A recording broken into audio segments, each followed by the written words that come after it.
Thank you, Ian, for putting me in the firing line because he set out all the best practices. Now it's my turn to prove how we did all the way the other side.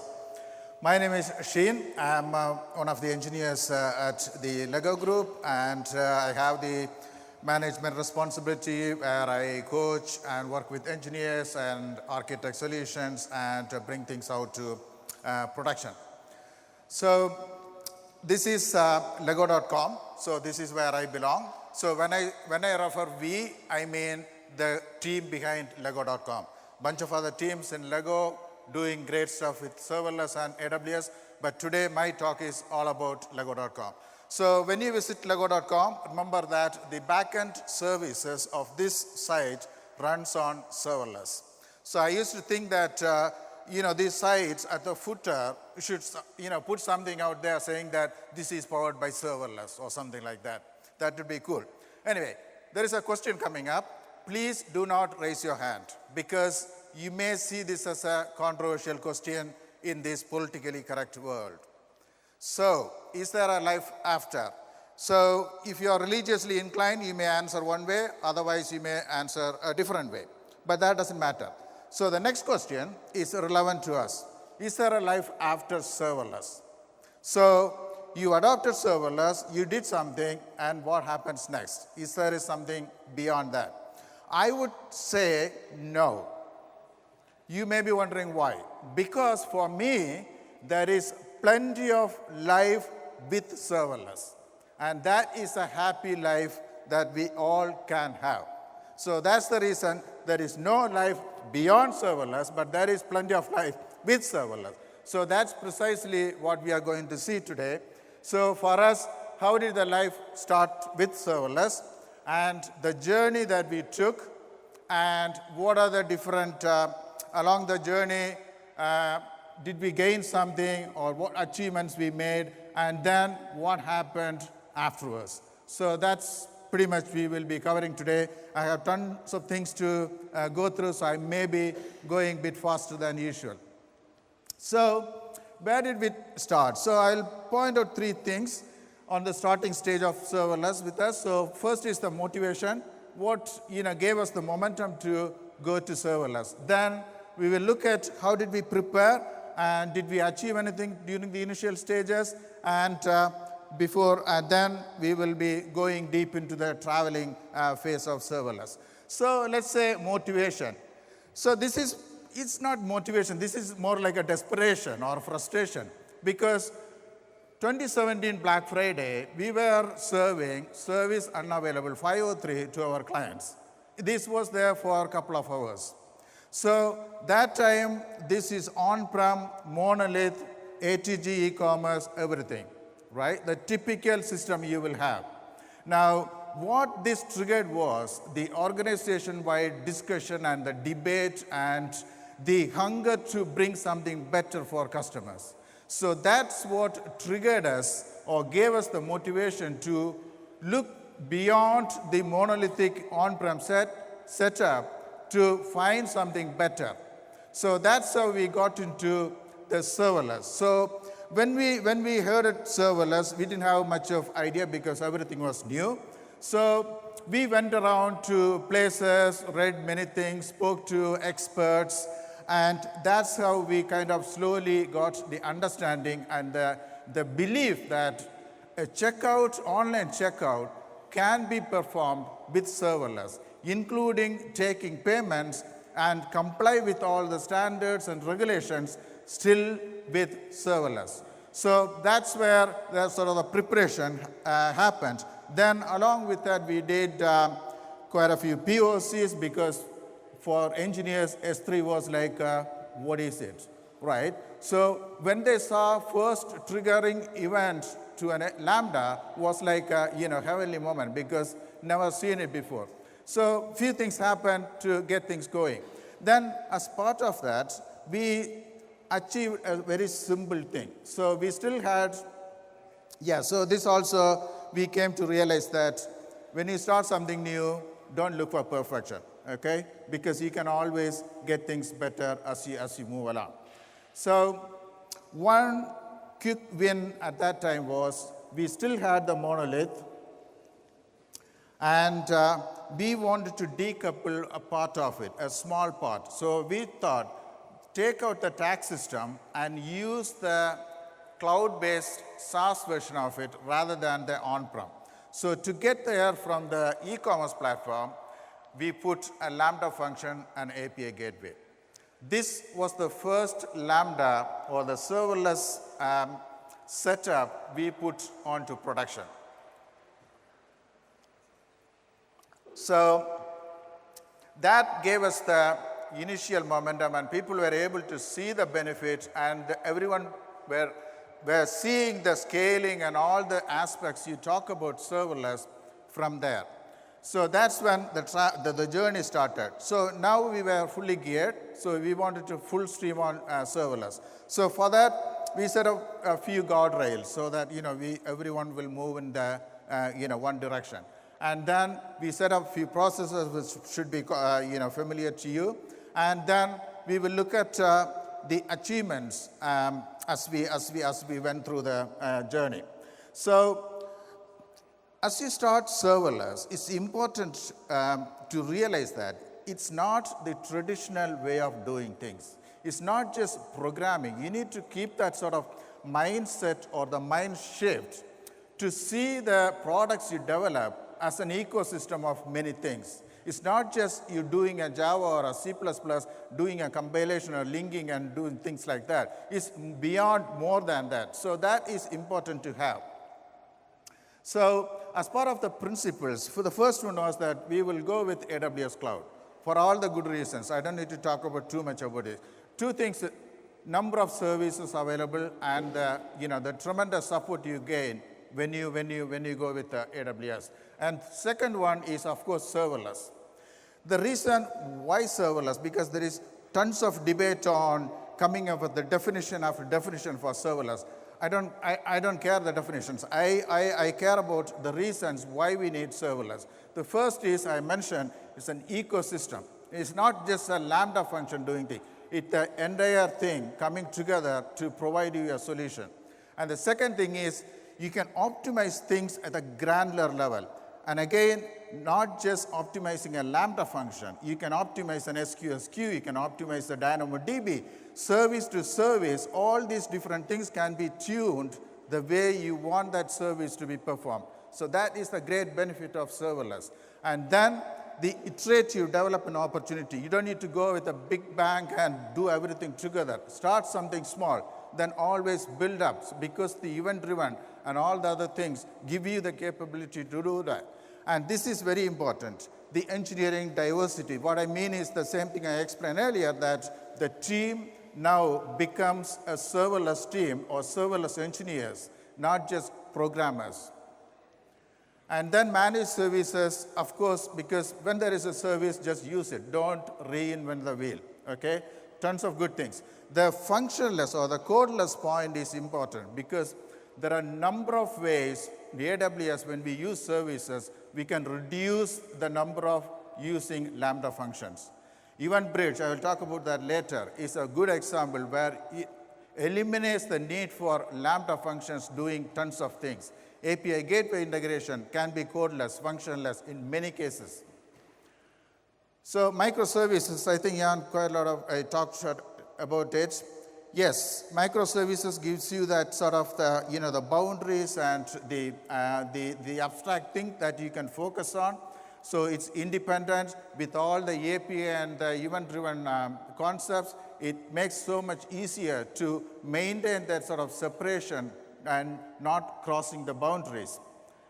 So here is a picture of microservices. So the thing I want to stress here is that the gaps between these hexagonal pictures is where they don't couple, they decoupled and interact with events or APIs or messages. And also, it gives the development team to own services. So the ownership aspect comes into the picture.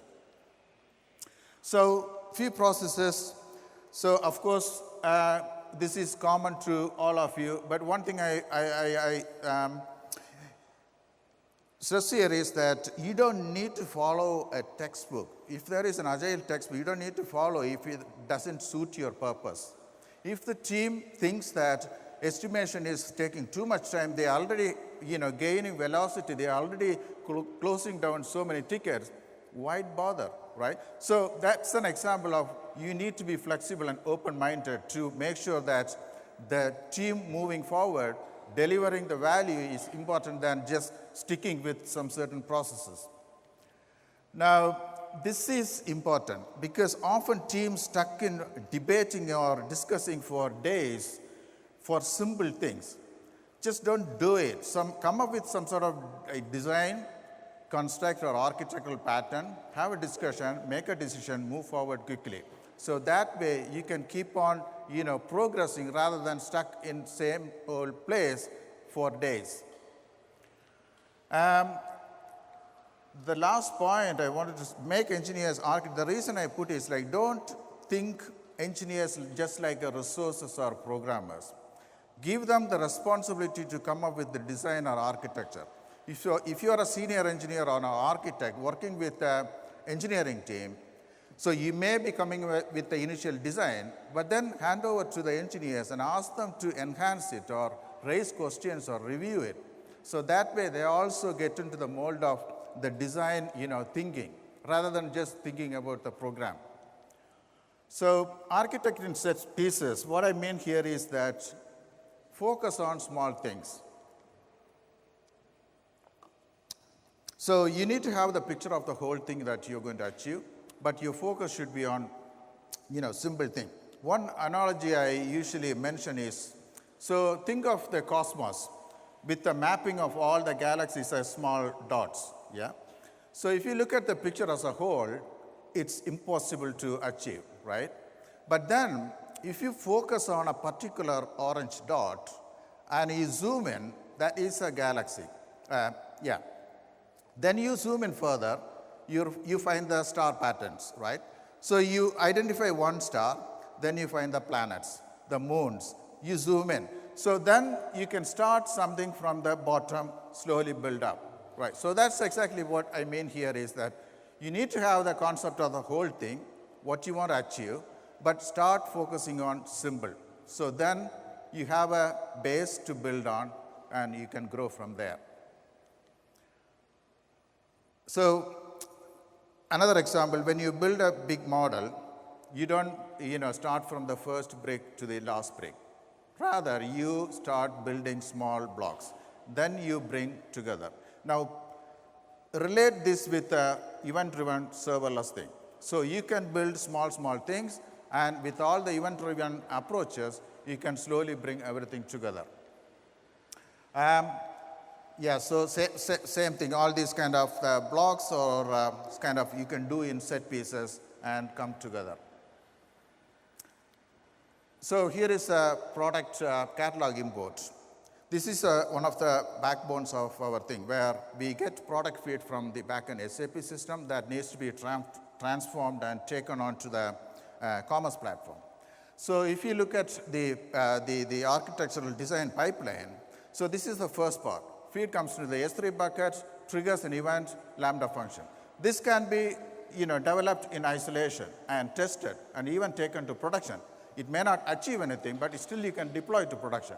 And then the next part comes. So there is a SQSQ, and that triggers a Lambda function, and then it updates the commerce. So these different parts can be developed in isolation, and you can slowly bring together. You don't need to make a whole mess of everything and then drag it on and on. So this way you can quickly bring things to production and add value to what you're doing. Other thing is, I mentioned one of the slides about the serverless patterns. So if you take one line, that is the one pipeline, one feed goes through that. So if you get that one in place, then adding on top, the other pipelines become easier, like simple as copy paste. So this shows 3 different pipelines. In reality, we have over 15 pipelines dealing with 15 different types of feed, all following the same pattern. The only difference is each line we tune accordingly. Certain pipelines we need to go faster, so we tune the queues and the processing batches and accordingly, whereas certain feeds like product reviews, it can take some time, so we kind of tune that down compared to certain other pipelines. So that's the flexibility you get. So here is an order placement, typical online. So customer comes along, basket, pay for it. So this takes time when you process payments. So you can't hold the front end until few seconds you take to process the payment. So what you normally do is you decouple that. So the request comes into API gateway. It gives off, hands off to a Lambda and gives back an acknowledgement, whereas the back is decoupled with a queue and the processing happens. Now, how do we tell the front end that something succeeded or failed? So that's where you have a querying API that the front end will call upon. Hey, are you ready? Have you done it? So that gives the feedback, the response back to the front end. And there is a DynamoDB we maintain as a transactional cache with a TTL on it. So it's not staying there forever. It will be there for a few days, and the data will be gone. And so the bottom, what you're seeing is the different status codes. One important thing to note here is that internally, the status could be granular. Whereas when you expose the status to the outside, you should be careful not to expose everything that happens inside. Say, for example, when you deal with payments, the payment declined from the provider because insufficient fund. You don't want to tell that to the front end or to the customer because you may be a fraudster, right? So these are the difference you need to be careful of. Okay, automation. This is again common to you. CI/CD, integration test, automate as much as possible, and make engineers, make them towards the DevOps side of things so that they can do many things. So these are all important things. So what did we achieve? On July 10th, we moved the entire backend onto serverless. So that's what I was saying, all the backend service running on serverless. Then within a month, we merged two domains together, shop.lego.com and lego.com became lego.com together. It's a great benefit for the business. They've been waiting for the serverless thing to happen, and that gave the momentum to make this reality. As part of it, we use number of AWS services, and this is roughly the stats of the most common services we have. And as part of the initial journey, we did all these things. Everything is new. It was done in 10 months' time. Okay, so that's why I would say that probably not everything we did was perfect, whatever Jan was saying, but we did cut corners in order to get there. So now, we done it. Everyone happy, business happy, they achieved what we are. Are we done then? Is that it? No. Because what we have done so far is a platform for us now to accelerate. So that is the life beyond serverless or with serverless with acceleration.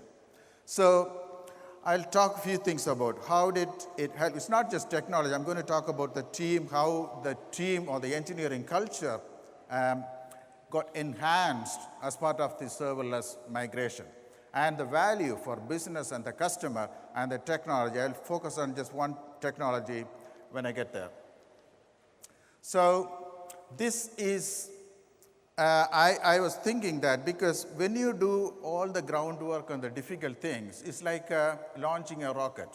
Once lifted up, then it's kind of, free-flowing. So that is exactly what we gain with serverless.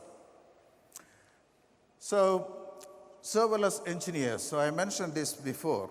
So that is important, to change the mindset and to make them, grow as with all the different technology. So this is a blog post I put a while ago. So the point I was raising was, when we say serverless engineer, it's beyond programming. It's to be innovative, cloud-first nature, should be able to develop a secure, functional services. So that all matters, and this is part of their journey to becoming a serverless engineer. So during the journey, we had this sort of the squad setup. So the service squad focused on purely serverless and AWS. We didn't have the full stack squad because we didn't have enough knowledge to distribute along.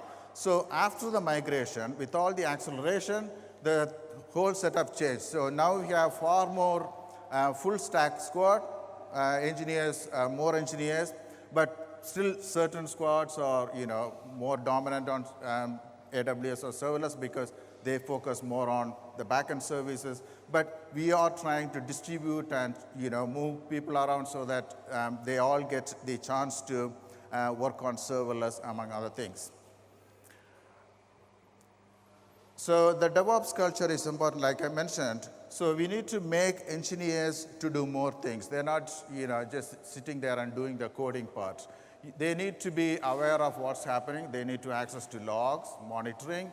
And it's important that when an engineer or engineers bring out a feature into production, they should have that mindset to immediately go and look at the logs or the monitoring to see if everything is fine. If not, they should be proactively taking action rather than waiting for someone to report and raise a ticket and whatnot. So we have a dashboard monitoring, so where it shows also have alarms channel and monitoring and so many things, so they keep an eye on all the time. And especially engineers in each squad, they look for the errors coming from their parts. And then this is an engineer encouraging an engineer to deploy something into production. She wanted to do something. We said, yes, go ahead. She deployed. She's a software engineer. And even recently, a junior engineer, she wasn't doing anything to do with serverless, but she wanted to be part of that DevOps cycle to deploy a service to production. We said, fine, go ahead. So she's just a junior engineer. So this sort of the example that how we can grow the team to gain more advantage with the serverless, the platform we have. Sharing is like me talking here, and we have a blog channel where we put out things, and also people go out talking conferences, and we do a Lego meetup at our hub. Engineers doing the talks.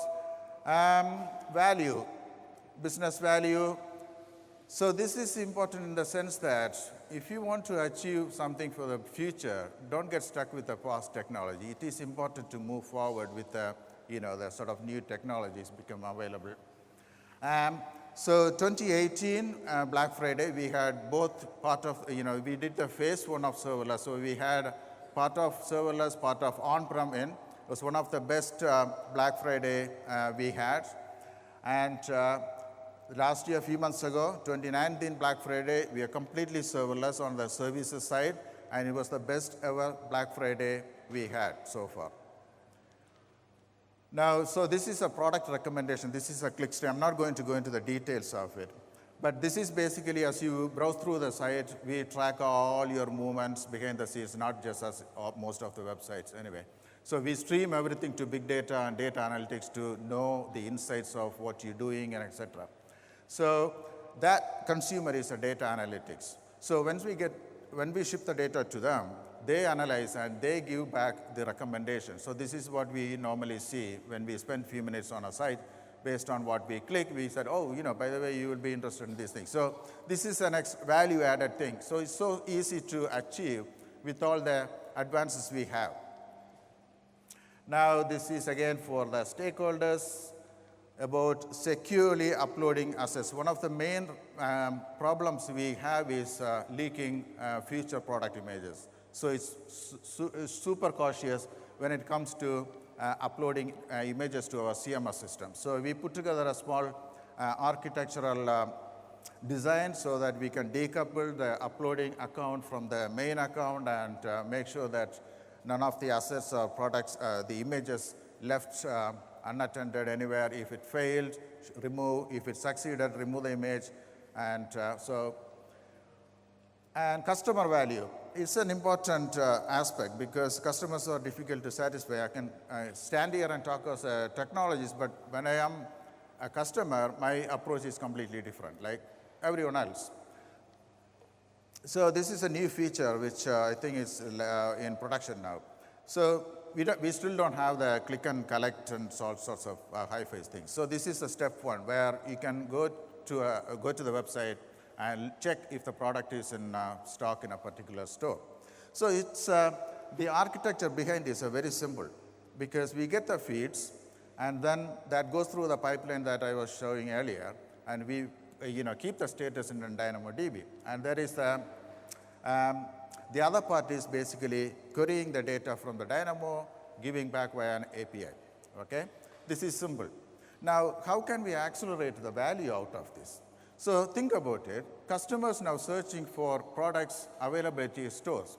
That may tell something for the business if they can track how many, what is the popular SKU or which locations are so popular in terms of the search, right? So they can probably put extra stock in the store and things like that. So easy to achieve now with serverless. All we need is that Lambda to fire few events to an event bridge and take it from there to a Lambda to a monitoring system or to a big data or data analytics.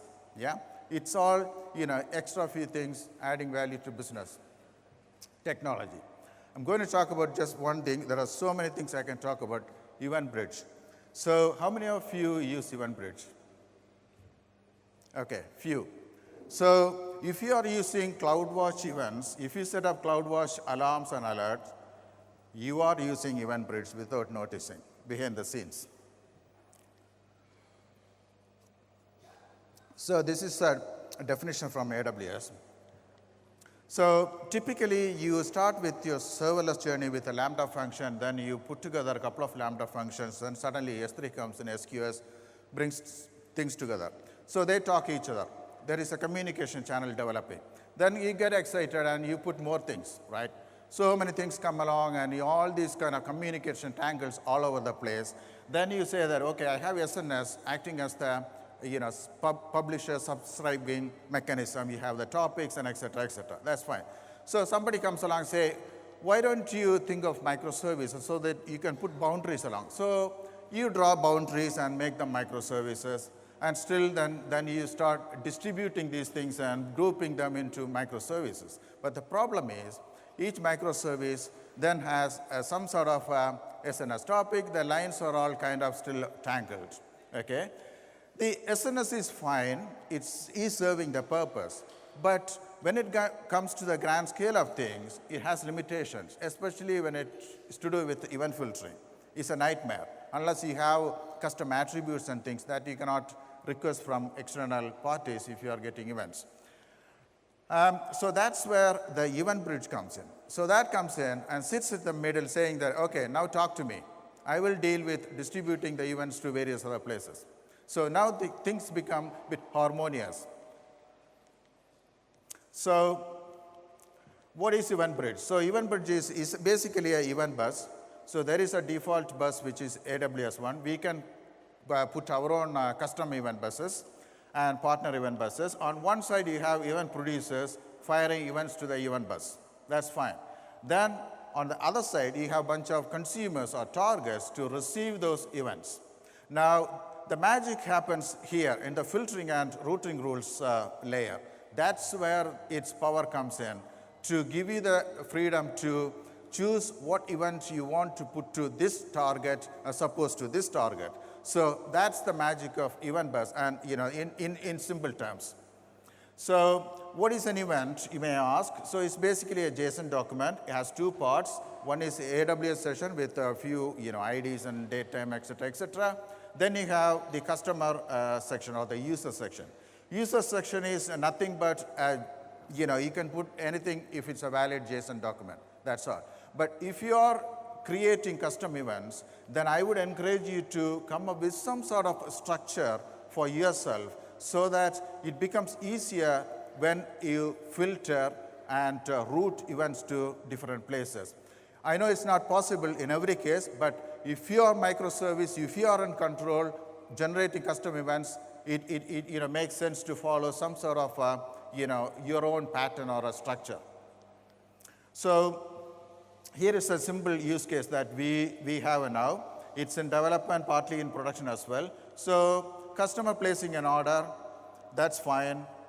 That every order is submitted should be shipped, right, no matter what.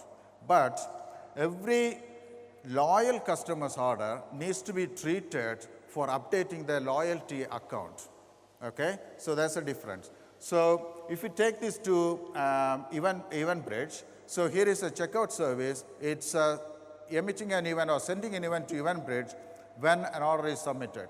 Then there are two subscribers. One is the shipping or order fulfillment. Other one is the rewards or the VIP account updates. So if this is the sample event, then one service that requires all the submitted orders says that, okay, give me all the events coming from the checkout service, an order, submitted state, I need to know.